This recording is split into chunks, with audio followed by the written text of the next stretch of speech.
والسلام على سيد الأنبياء والمرسلين سيدنا وحبيبنا وحبيب رب العالمين محمد وعلى آله وأصحابه ومن هدى بهديه إلى يوم الدين. قرآن کریم کی تفسیر بالرأی کرتے ہوئے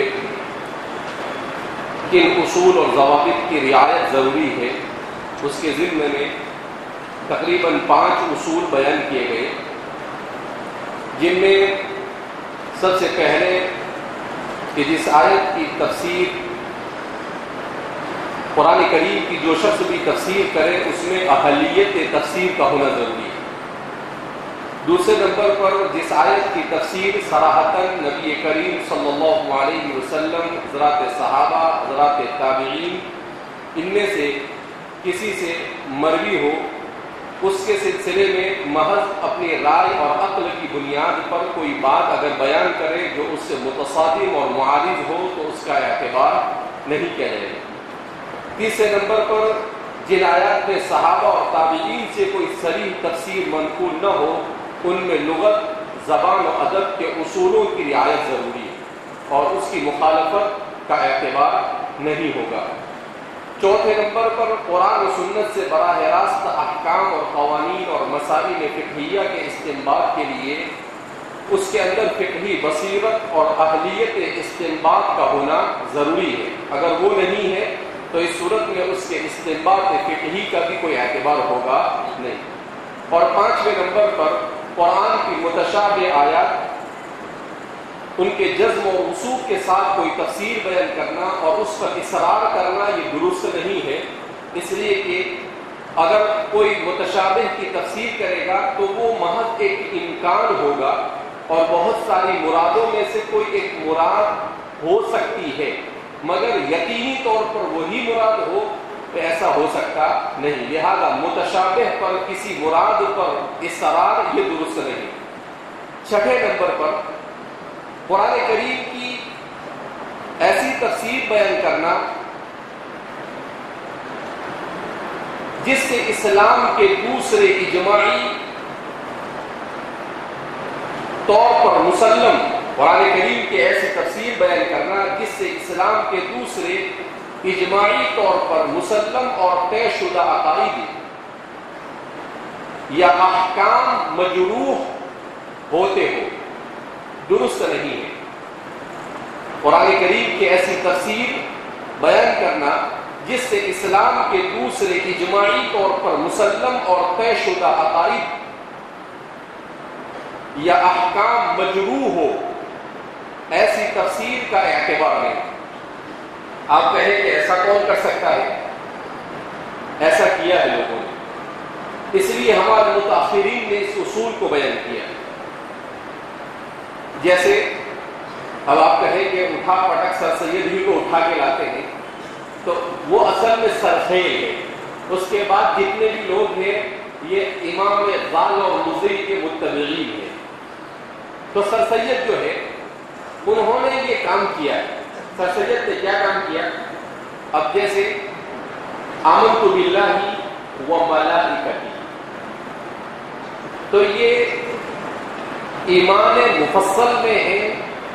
قرآن کریم میں سورہ بقرہ میں لیس البر ان تولوا وجوهكم قبل المشرق والمغرب ولكن البر من آمن بالله واليوم الآخر والملائکة والکتاب والنبیین، اس میں ایمان مفصل کو بیان کیا ہے اس آیت کریمہ میں.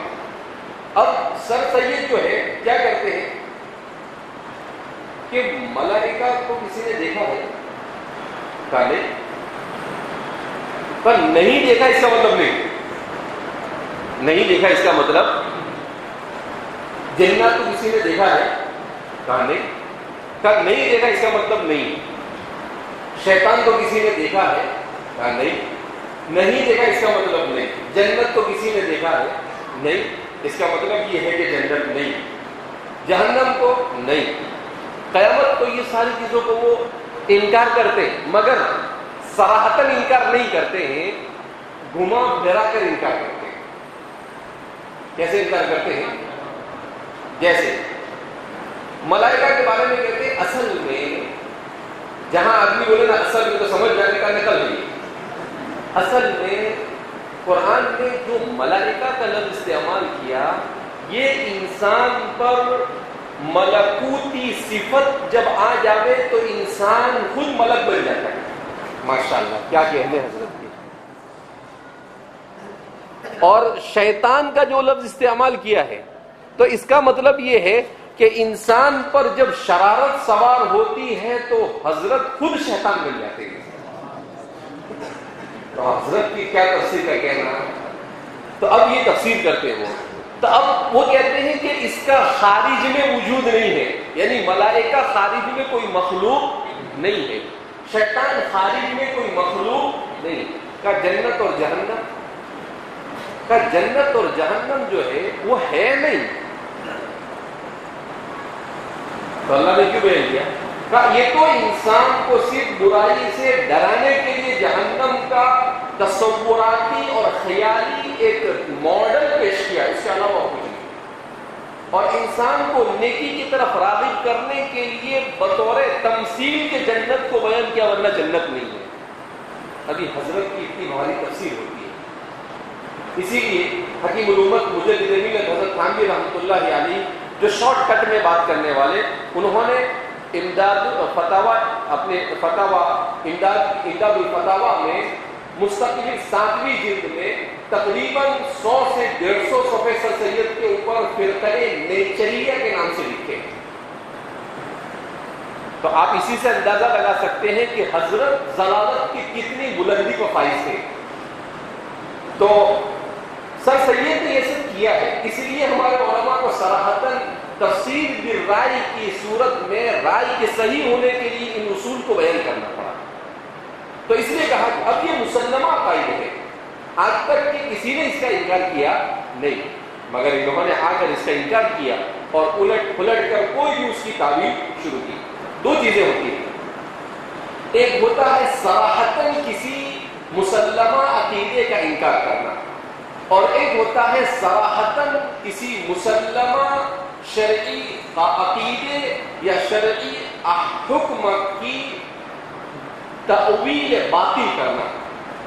اگر کوئی صراحتاً ان باتوں کو بیان کرتا ہے تو اس صورت میں اس پر کفر کا حکم لگتا ہے، اور اگر کوئی اس کی گما پھیرا کر تأویل کرتا ہے تو اس پر کفر کا حکم نہیں لگتا ہے، اس پر بدعت اور ضلالت کا حکم لگتا ہے. اسی لیے کسی زمانے میں نے ایک مضمون لکھا تھا سر سید کو دیکھ کر، اس کا نام میں نے رکھا تھا معرکہ تجدید و تجدد، کہ تجدید و تجدد کا معرکہ اسلامی تاریخ میں کیسے چلا. یعنی سر سید یہ کوئی پہلے انسان نہیں ہے جو یہ سارے گل کھلا رہے ہیں، بلکہ سر سید سے پہلے معتزلہ یہ سب کچھ کرتے گئے ہیں.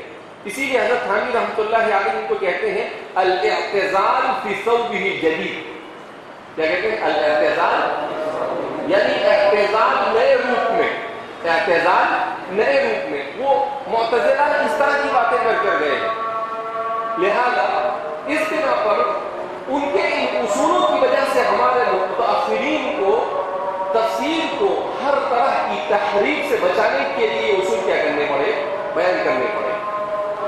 تو اس معرکہ تجدید و تجدد میں حضرت تھانوی رحمۃ اللہ علیہ کے حوالے سے میں نے لکھا ہے کہ حضرت تھانوی رحمۃ اللہ علیہ فرماتے تھے کہ ہمارے استاد اور دارالعلوم کے صدر مدرس حضرت مولانا یعقوب صاحب نانوتوی نور اللہ مرقدہ یہ سر سید کے کفر کے قائل تھے. کس کے قائل تھے؟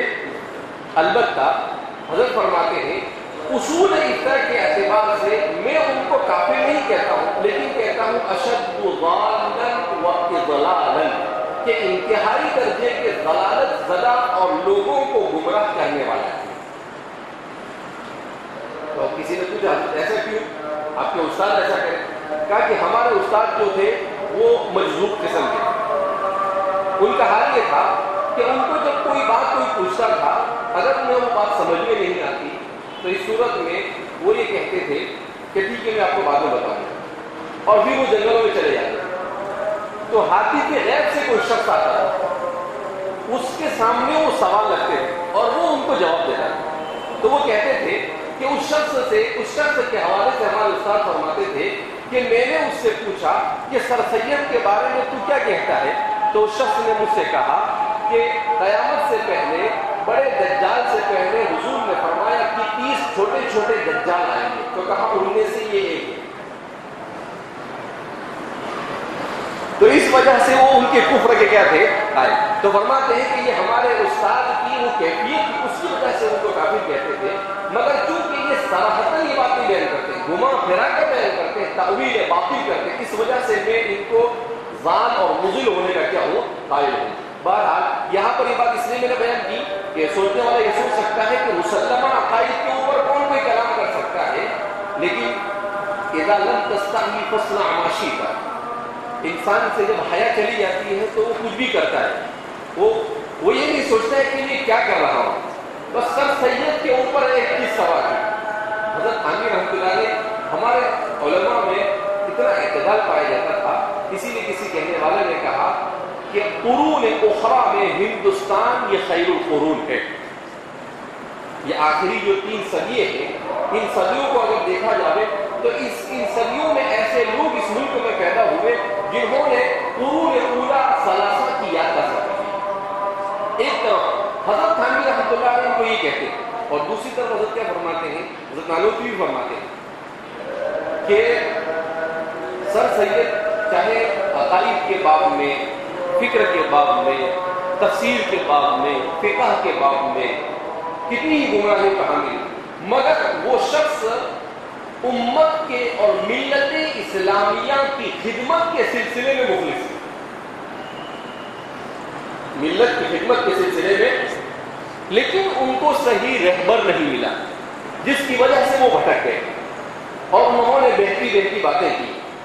ان کی فکر صرف ایک یہ تھی، اور وہ کیا فکر تھی کہ چاہے پورے دین کی تفسیر کو الٹ سلٹ کرنا پڑے، مگر مسلمانوں کو اس زمانے میں کس طریقے سے مالی اعتبار سے اور سیاسی اعتبار سے مستحکم کیا جائے. تو وہ ایک اپنا ٹارگیٹ لے کر چلے کہ مسلمان یہ علمی اور سیاسی اور مالی اعتبار سے خاص طور پر کیسے مستحکم ہو، اور اس کے لیے وہ اپنی ہر قسم کی کوئی بھی حرکت اختیار کرنے کے لیے ہو جاتے تھے. تو حضرت نے لکھا کہ یہاں تک کہ مخلص تھے کہ ان کو جذبہ تھا.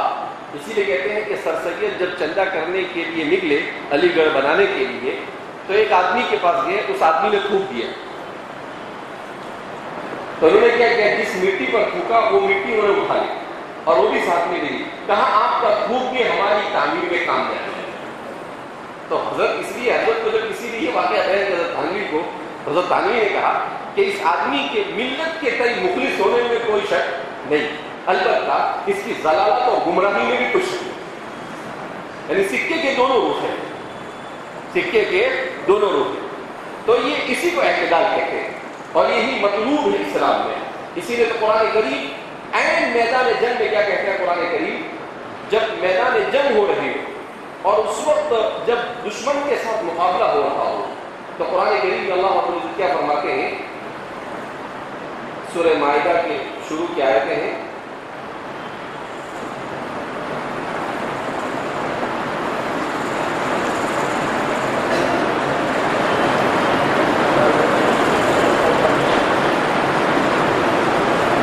میرے ذہن میں ہے، آج زبان پر نہیں آ رہی ہے.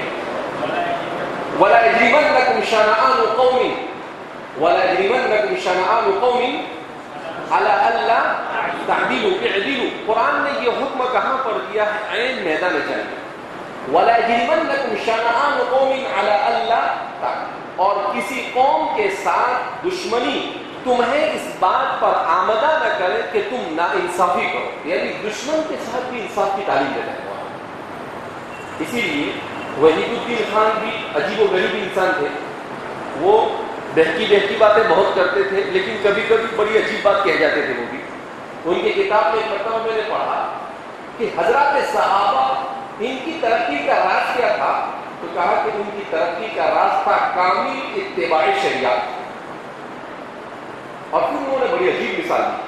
انہوں نے کہا کہ حضرات صحابہ میں رسول اللہ صلی اللہ علیہ وسلم کی اطاعت کا ایسا جذبہ تھا کہ حضرت ابو دجانہ رضی اللہ تعالیٰ عنہ فرماتے ہیں کہ جب رسول اللہ صلی اللہ علیہ وسلم نے مجھے اپنی تلوار دی بدر کے موقع پر، کہا کہ کون اس کا حق ادا کرے گا؟ تو انہوں نے کہا میں ادا کروں گا۔ اس کے بعد وہ کہتے ہیں کہ جنگ کا میدان گرم تھا، میں نے دیکھا کہ ایک شخص ہے، رأیت شخصا، سمجھ میں نہیں آتا وہ مرد ہے یا عورت ہے، کون ہے، وہ لوگوں کو یعنی دشمنوں کو جنگ پر ابھار رہا۔ میں نے کہا کہ ایک کام کرے، نہ رہے بانس نہ بجے بانس، میں جاؤں اس کا خاتمہ۔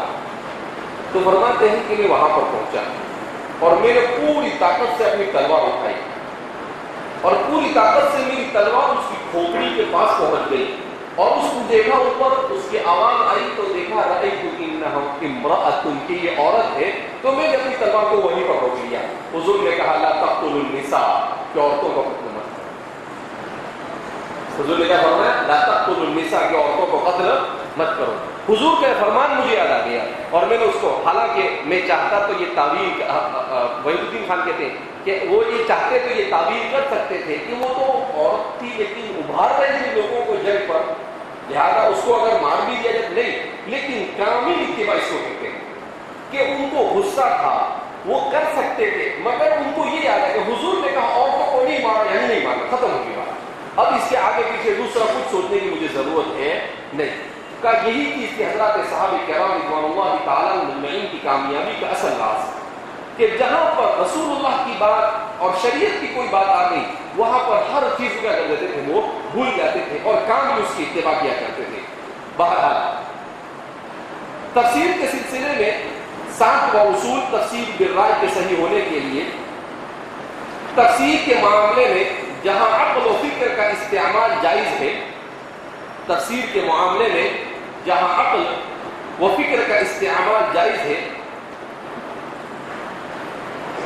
وہاں کسی قطعی دلیل کے بغیر، اپنی ذاتی رائے کو یقینی طور پر درست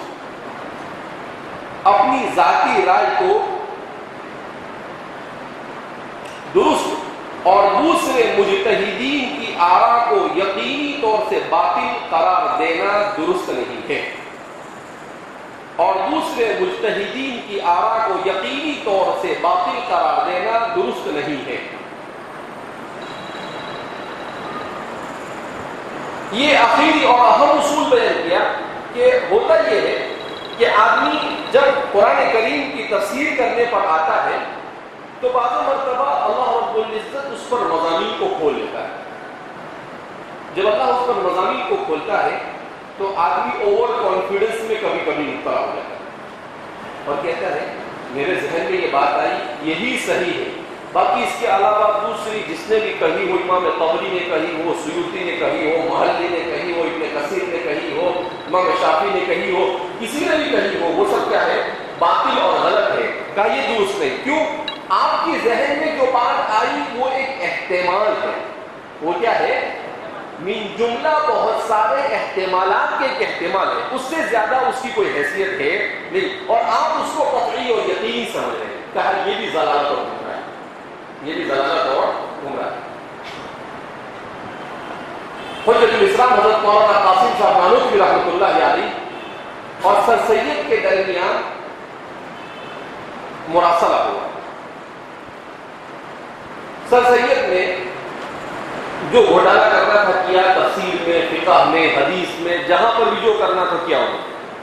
اس کے بعد کہیں پر ان کا ضمیر جاگا تو انہوں نے جن اصول کی روشنی میں تفسیر کیا، جن اصول کی روشنی میں اسلام کو سمجھنے اور لکھنے کی کوشش کی، وہ سارے اصول لکھے اور لکھنے کے بعد حجت الاسلام حضرت مولانا قاسم صاحب نانوتوی کو لکھے۔ یہ اللہ کا تکوینی نظام ہوتا ہے، اور کہا کہ مجھے آپ اس کا جواب دیجیے کہ میرے یہ اصول کہاں تک صحیح اور کہاں تک صحیح نہیں۔ حضرت نانوتوی رحمۃ اللہ علیہ نے کہا کہ میں سر سید سے اچھی طرح واقف ہوں، کہ سر سید بڑے ضدی اور اندر، یہ ان کی سب سے بڑی خرابی یہ ہے کہ ان کو ان کے ذہن میں جو بات آ جائے اس کے علاوہ کسی چیز کو قبول نہیں کرتے.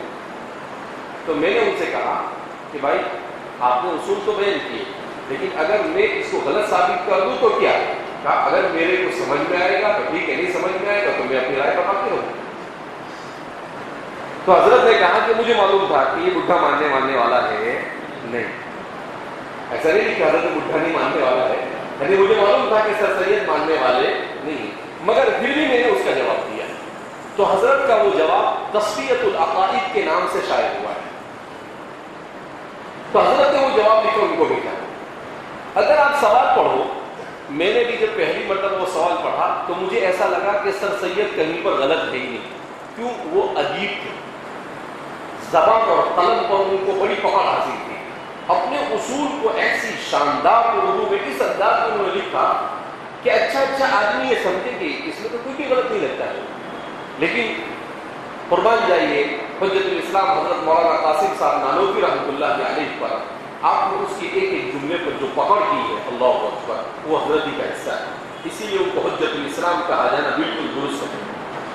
ایسے چھوٹے ان کے ایک جملے میں جو کچھ وہ چھپانا چاہتے تھے آپ نے ظاہر کر کے بتایا کہ یہ کیا کہنا چاہتے تھے اس سے، اور یہ اسلام کے کس مسلم اصول کے خلاف ہے، اور آپ نے اس کا پورا پوسٹ مارٹم کیا. تو وہ اتنی حیرت انگیز کتاب ہے کہ عصر حاضر کے جتنے بھی متجددین اور جدت پسند اور ماڈرن اور سیکولر قسم کے لوگ ہیں، ان تمام کے اصولوں کو سمجھنے کے لیے اس سے بہتر کوئی کتاب نہیں. ہمارے رفیق کار حکیم فخر الاسلام صاحب کو میں نے مکلف کیا تھا کہ بھائی آپ کو یہ کام کرنا ہے، تو الحمدللہ انہوں نے بڑا اچھا کام کیا ہے. اور تصفیۃ العقائد کو وہ 50-60 صفحے کی کتاب تھی، تقریباً 150-200 صفحے پر پہنچی ہے. اس کو پورے طور پر انہوں نے سمجھایا کہ سر سید کی غلطی کو، کیونکہ حجت الاسلام کی جو قلم تھا وہ بھی متن متین تھا، اس کا سمجھنا بھی کوئی اتنا آسان نہیں تھا. ان کو اس کو سمجھنے اور اس کو حل کرنے میں اردو زبان میں ہے. پھر بھی حکیم صاحب کو 1 سال لگا. کتنا سال لگا؟ 1 سال لگا. اور وہ کہتے ہیں کہ ایک مرتبہ میں نے اس کو پورا تیار کیا، پھر جب دوسری مرتبہ دیکھا تو پھر بہت ساری چیزیں سمجھ میں آئی جو پہلے نہیں سمجھ میں آئی. پھر مجھے انہوں نے بھیجا، پھر کہا فائنل ہو گیا. پھر میں نے کہا ٹھیک ہے اب اس کو چھاپنے کے لیے بھیجتے ہیں. کہا کہ نہیں رک جاؤ ابھی. پھر تیسری مرتبہ پڑھا، پھر کہا کہ ابھی بھی مجھے اطمینان نہیں ہے. پھر چوتھی مرتبہ پورا پڑھا. تو کئی مرتبہ انہوں نے پڑھا اور اس کے بعد جا کر اب ان کو اطمینان. اور ابھی بھی کیا کہتے ہیں کہ آئندہ اور گنجائش ہے اس میں، کچھ اور سمجھ میں نہ آئے تو اس کو حل کرنے کی. جو لوگ اردو ایسے لکھتے ہوں گے ان لوگوں کے علم کا کیا کہنا ہے. اسی لیے علامہ انور شاہ کشمیری رحمۃ اللہ علیہ فرماتے تھے کہ میں ایسا سمجھتا تھا اردو میں علوم نہیں ہے، مگر جب میں نے بیان القرآن کو پڑھا تو میں نے کہا کہ اردو میں بھی علوم ہے. اردو میں بھی کیا ہے؟ علوم ہے. تو کہنے کا مطلب یہ ہے کہ یہ 7 اصول ہے جس کو تفسیر بالرأی کے وقت اس کی رعایت کرنا کیا ہے؟ ضروری ہے. ان اصولوں میں سے کسی بھی اصول سے اگر انحراف کیا تو اس صورت میں تفسیر بالرأی کا اعتبار نہیں ہوگا. اب آئندہ آخری مضمون ہمارا رہ جاتا ہے کہ تفسیر کے باب میں عصر حاضر میں گمراہی کے اسباب کیا ہے.